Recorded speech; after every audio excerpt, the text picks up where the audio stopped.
आप केवल निस्वार्थ भाव से कर्म कीजिए, केवल वही आपके हाथ में है। मनुष्य कितना भी गोरा क्यों ना हो, परंतु उसकी परछाई सदैव काली होती है। मैं श्रेष्ठ हूँ, यह आत्मविश्वास है, लेकिन सिर्फ मैं ही श्रेष्ठ हूँ, यह अहंकार है। व्यक्ति जो चाहे बन सकता है, यदि विश्वास के साथ इच्छित वस्तु पर लगातार चिंतन करें। प्रेम सदैव माफ़ी मांगना पसंद करता है, और जो रास्ता ईश्वर ने आपके लिए खोला है, उसे कभी भी कोई बंद नहीं कर सकता। मनुष्य का जीवन केवल उसके कर्मों पर चलता है। जैसा कर्म होता है वैसा उसका जीवन होता है। एक बार माफ़ करके अच्छे बन जाओ, परंतु दोबारा उसी इंसान पर भरोसा करके बेवकूफ़ कभी ना बनो। मन की गतिविधियों, होश, श्वास और भावनाओं के माध्यम से भगवान की शक्ति सदा तुम्हारे साथ है। जीवन में आधे दुख इस वजह से आते हैं क्योंकि हमने उनसे आशाएं रखी जिनसे हमें नहीं रखनी चाहिए थी। भगवान कहते हैं, मैं ही इस सृष्टि की रचना करता हूँ, मैं ही इसका पालन पोषण करता हूँ और मैं ही इस सृष्टि का विनाश करता हूँ। जब संसार में धर्म की हानि होगी, अधर्म की विजय, तब मैं इस पृथ्वी पर अवतार लूँगा। शांति से भी दुखों का अंत हो जाता है और शांत चित्त मनुष्य की बुद्धि शीघ्र ही स्थिर होकर परमात्मा से युक्त हो जाती है। लोग अक्सर सच कहने से बचते हैं या डरते हैं, पर सत्य कभी छुप नहीं सकता और ना ही कभी मिट सकता है।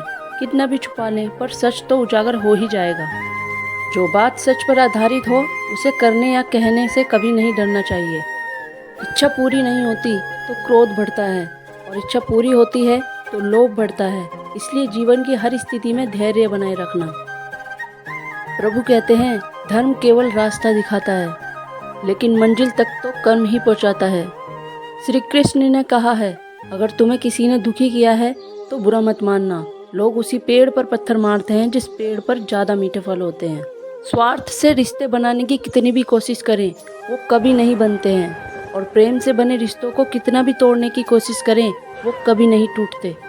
अगर व्यक्ति शिक्षा से पहले संस्कार, व्यापार से पहले व्यवहार और भगवान से पहले माता पिता को पहचान ले, तो जिंदगी में कभी कोई कठिनाई आएगी ही नहीं। परिवर्तन इस संसार का नियम है।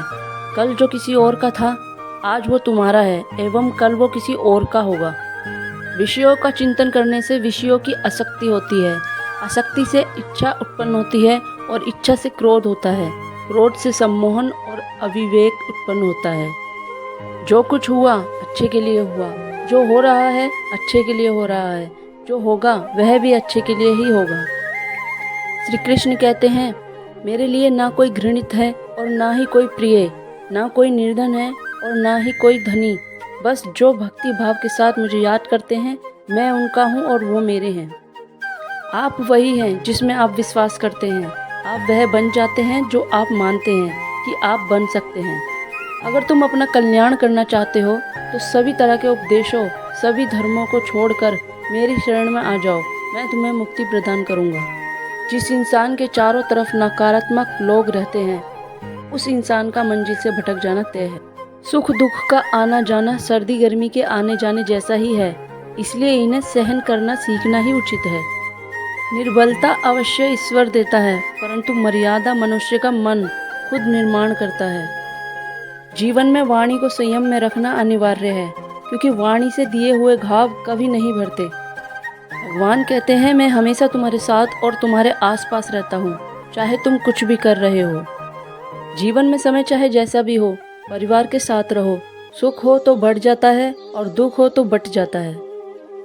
मोहग्रस्त होकर अपने कर्तव्य पथ से हट जाना मूर्खता है, क्योंकि इससे ना तुम्हें स्वर्ग की प्राप्ति होगी और ना ही तुम्हारी कीर्ति बढ़ेगी।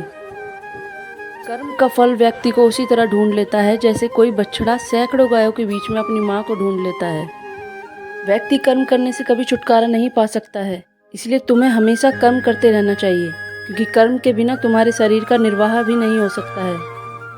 परिवर्तन ही संसार में स्थायी है, इसलिए परिवर्तन से भयभीत नहीं होना चाहिए।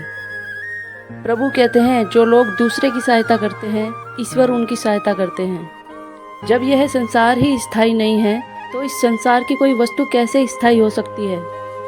मन शरीर का हिस्सा है। सुख दुख का एहसास करना आत्मा का नहीं, शरीर का काम है। मान अपमान, लाभ हानि, गम और खुशी सब मन का खेल है।